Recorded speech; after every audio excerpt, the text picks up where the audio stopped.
Hi, great soul family. Welcome back to my channel. If you are new, you are highly welcome, and if you are a returning subscriber, I hope you get value for all you learn here. So today we are going to be learning how to make this beautiful asymmetric neckline with Princess Bustier. So I'm going to be telling you the things to do and not to do, and the challenges I faced also. This is a drafting video, and I hope you learn a lot in this video. So please subscribe if you have not, and let's get started.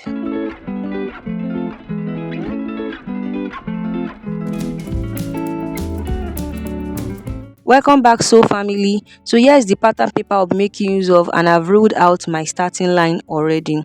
So the measurement I'll be marking out is my bust point, my under bust point, and my waistline.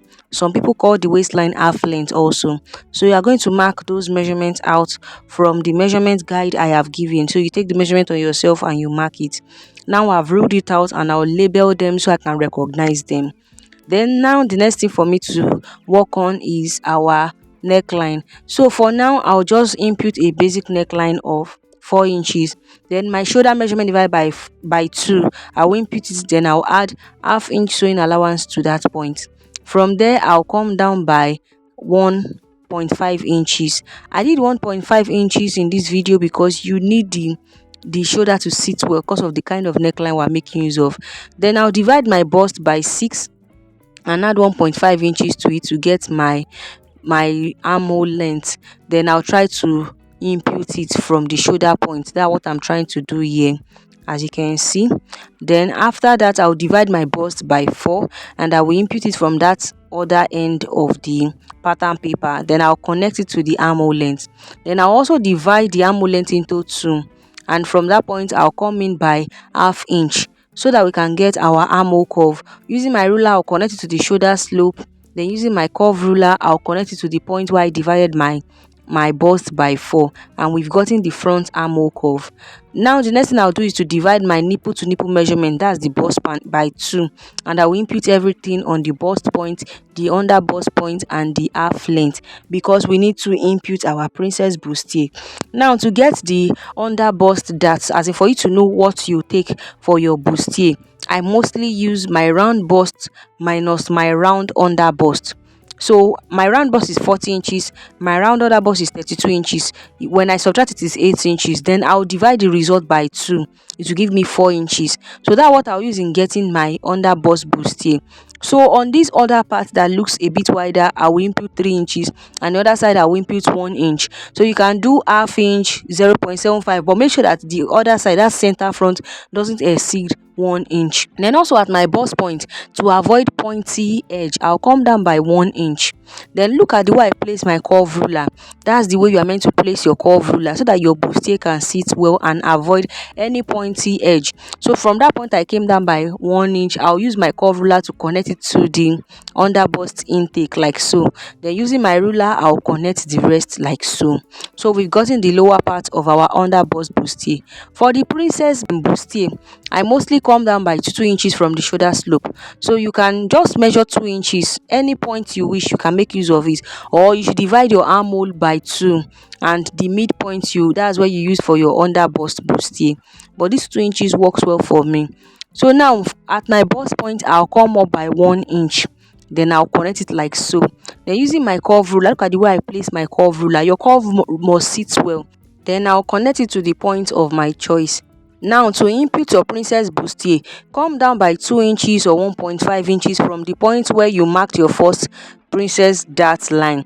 Then using your curve ruler, you try to connect it very well. So now to avoid shortage, what I mostly do is I will try to through the lines together to blend it to see if they are accurate, if they tally. So whatever is left, I'll just mark it and reconnect. That way to save me the stress of having any shortage. So I'll measure out what I added as extra and return it back to this armhole area. All this is done to avoid shortage, you understand? So that way our Princess Bustier is ready, and you can see how beautiful it is coming out already. So now I'll divide my bust by 4 and I'll try to impute it. So I will advise, because those lines might have picked some inch, so I always add half inch to whatever I divide to avoid shortage from my pattern paper, because by the time you cut, the marker line has picked some things. I also divide my waist by 4, and the dart intake taken for the bustier, I'll try to return it back to avoid shortage, and I'll connect everything together. Now for the bust dart, your front half length, you subtract your back half length from it and you take it. So I got this new method which I like. What is the method? I will share whatever I got. Like now, my bust that is 2 inches, I shared it between my bust point and I connected it this way. So it helped me to control sharp points on my bustier, and I love the method. But you can also do the other method. I did not ditch that one too. I also still make use of it. And also another thing I do is to make your pattern to sit well on your body. I mostly come up by half inch at this half length on the side front, then I blend it in. I notice that this way it helped me to allow my pattern to sit well, because our body is not straight. If you do not like this method, you can stop it, but follow every other thing I explained. Now I'll try to close my bust dart like this. You have to open your waist dart to be able to close your bust dart. Then you try to blend the lines, because there might be a shift. You can see that there was a little shift. So after blending it, I'll try to seal it with my sellotape. Then I'll cut everything out. So please watch closely and look at the way I cut everything. Also take note that we've not worked on our neckline yet, so you can cut every other pattern. Also, I forgot earlier, your pattern must be on fold. For this design, you can see my pattern was on fold, so I've opened it out and I have two patterns. Now I'll try to recheck the point where I measure the neckline just as a guide. So I was just trying to recheck using the center line as a guide, and I was confirming what was left from my shoulder. You understand? So now that we've know the point of our neckline, we'll start working on it. So the first thing you have to take note of is what parts fell on the neckline. Is it the right part or the left side? Then after you've taken note of that, from the starting line, that part that looks more straight than the other part, you come down by 6.5 inches. The highest I will advise you to come down is 7 inches, but I did 6.5 inches. Then you rule it out like so. Now you bring in this other part of your princess bustier that faces your right side. You arrange it like this, and from this point where they meet at the princess bustier area, you come in by 1 inch, and from that point you come in by half inch. You can do 1 inch if you want it to be deeper. So now this is just me trying to create a curve, you understand? So one of the mistake I made in this video when I was making this pattern was that I did not have another phone to check the sketch. So I was just trying to envisage what I have programmed in my mind. I didn't have an extra phone to check, so I just used my free hand to create it. Then this other part, you just place your curve ruler like so. But I noticed that my curve ruler, I didn't it was meant to come out very well, as in the curve was meant to shoot out very well. So those are the mistakes I noticed that I made. So make sure that your curve shoot out very well. Then lastly, adibin, I checked the picture again. I never knew that what I sketch out came out very well. I was still trying to resketch, and along the line my neckline became very wide. You will notice in the picture that my neckline was wide. I never knew that what I did came out beautifully well already. So please learn from my mistake. If you have someone that can borrow you an extra phone for you to be checking the neckline, it will be better. I only have one phone, so I couldn't check the neckline as I was using that same phone to create the tutorial. So please bear with me, but this is the tutorial and I hope you learn one or two things from that. So now we cannot leave the neckline like this. We have to eliminate some gaping so that the neckline will sit well on your body. You notice I was ruling out the neckline, the bust point and the waist point. So now from any point of your choice, you just pick your ruler and connect it to your bust point, as in that point at which your dart started from on your bust line. Then for the dart intake, as in the gaping, you take a dart of 1 inch. 1 inch is not too much. You will see the value after you've done that, and you will reconnect it like so. Make sure your dart is not affected, as in your bust point, that princess bustier area. Just know how you blend that. By the time you get to that point, it is already tiny. Then now you try to close your dart. It might be looking awkward, but trust me, the result worth it. Make sure you blend it and you close the dart in a way that it is only taken from the neckline, and by the time it gets to the bust point, it is smoothened back without affecting your princess bustier. I hope you understand my explanation. Please practice this on a pattern first before you now draft your real pattern, and you see the difference. It will help your neckline to sit well without having any gaping or the neckline looking like it is giving one gallop look on your body. To just sit well on your body. So after that, remember that this pattern is not on fold, it is open. So whatever is done on side A has to be done on the second side. So after you've blended it, that remark your lines in case if there's any shift, remark it. And now we are going to still redo same thing again on this other part, because our pattern is opened. I didn't mean it is closed, or it will blend well. So you pick another part of the neckline, you take a dart of 1 inch. 1 inch is not too much. I actually made use of 1 inch and I got a good result. Then you reconnect it back to your bust point. Make sure your neckline is blended into the bust point. It's the bust point that will help you to eliminate every sign of gaping around the neckline. Close your darts and try to use your sellotape to seal it. Whatever line that has been shifted, you try to reblend it with your ruler, and voila, your neckline has been well contoured. You will see that it will sit perfectly well on the body. So after that, you can cut out your pattern. So if you feel that there's any shift on the neckline, try to remeasure it and rearrange it. You can see I was trying to remark my neckline, in as much that the gaping, the contouring has been done on the neckline, it doesn't affect anything. So that's what I was just trying to do here, and I was trying to cut off any excess so that the neckline can sit well. If you try this method, you are going to love it. I mostly contour all my necklines. Any neckline that is deeper from 6.5 inches or 7 inches, I make sure I contour them so it can sit well on my body. Now, to get the upper cape, this facing on the neckline area, you are going to place your tape measurement on the neckline and you measure out 2 inches. So you keep measuring it just like the way I'm doing here in the video, and you measure it till you feel you are through with the center front, and you are going to highlight it with your marker pen so it can be obvious, and you will label it facing, or you can write cape, whatever works for you.